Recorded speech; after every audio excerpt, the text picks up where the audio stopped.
Enoch chooses to answer the parley. Alexander warns him that if it's anything like it was at Kilchester, Thorbjornsson's terms will be utterly untenable. Of course they will, but they still have to try.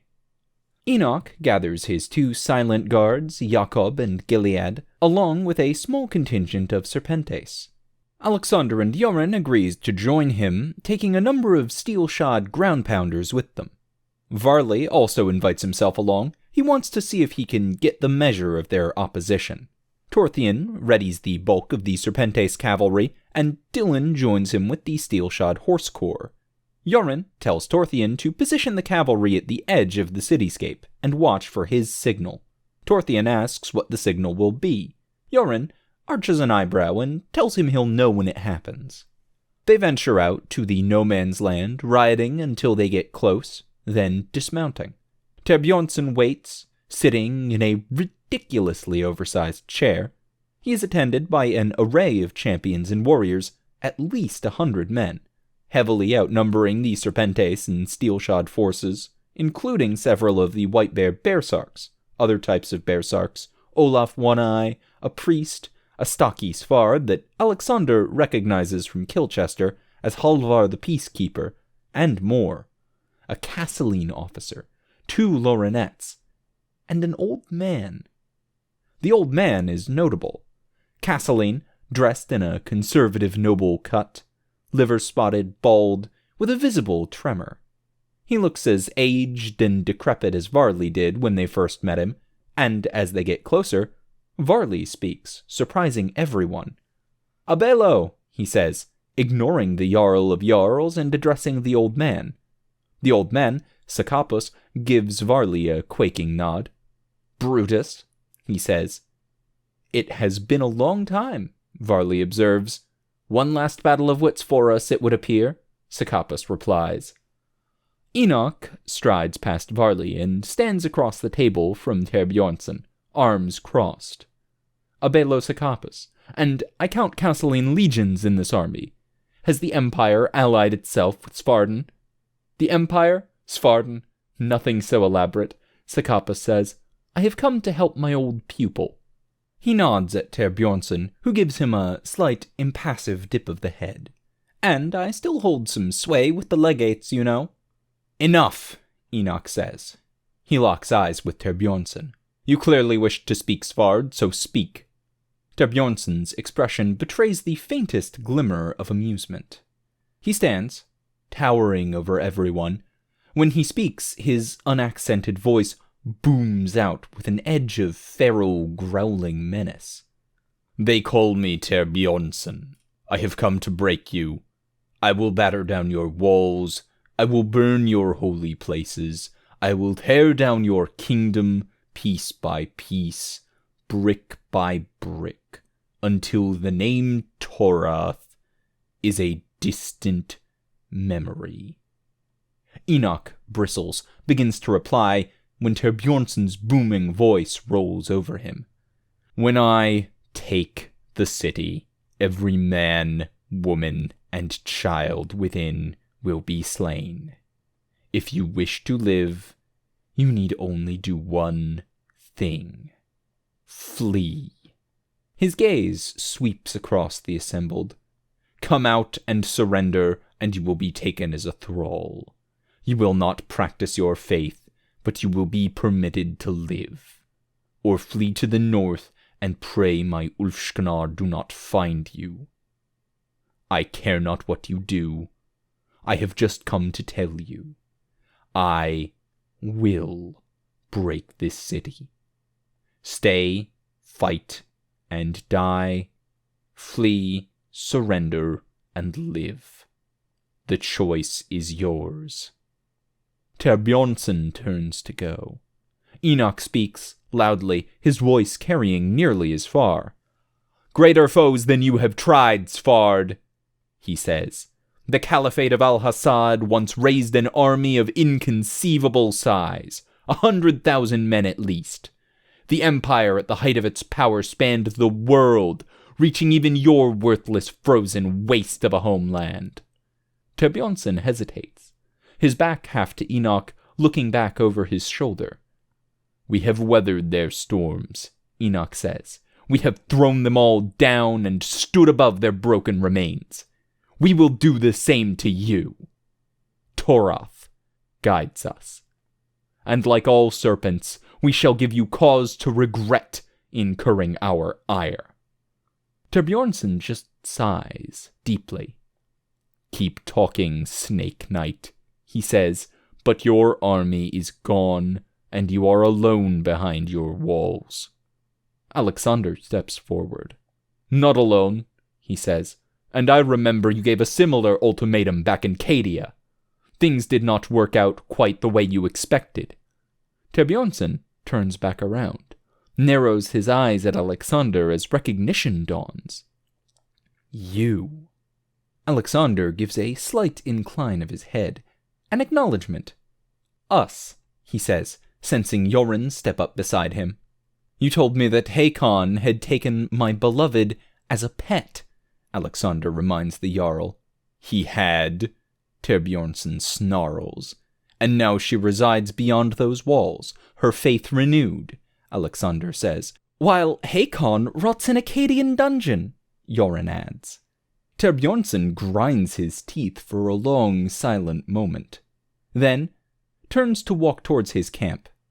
Kill them, he growls as he passes his troops. Sakapos had already turned to go, along with Cyril and Marchand, the two Lorenettes. Most of Bjornsson's closest champions stay close to him, insulating him from Steelshod and the Serpentes, but the rank-and-file Svards surge forward. A horn blast sounds, giving rise to a crescendo of shouts from the Svardic army. Steelshod gets Varley onto a horse and heading back, while most of the others join the Serpentes, preparing for the onslaught. Behind the Svards, Steelshod sees a vast column of hundreds of Lorenet chevaliers bearing down on them at full gallop. Suddenly, Yoren leaps onto the heavy oak table that served for the meeting. He calls out a final challenge to the withdrawing champions, declares Nahash under Toroth's protection, and throws down a black cloud. The cloud's purpose is twofold. It covers them from the Svards, enabling the escape of Varley, and allows the Serpentes and Steelshod to withdraw and form a battle line beyond the smoke.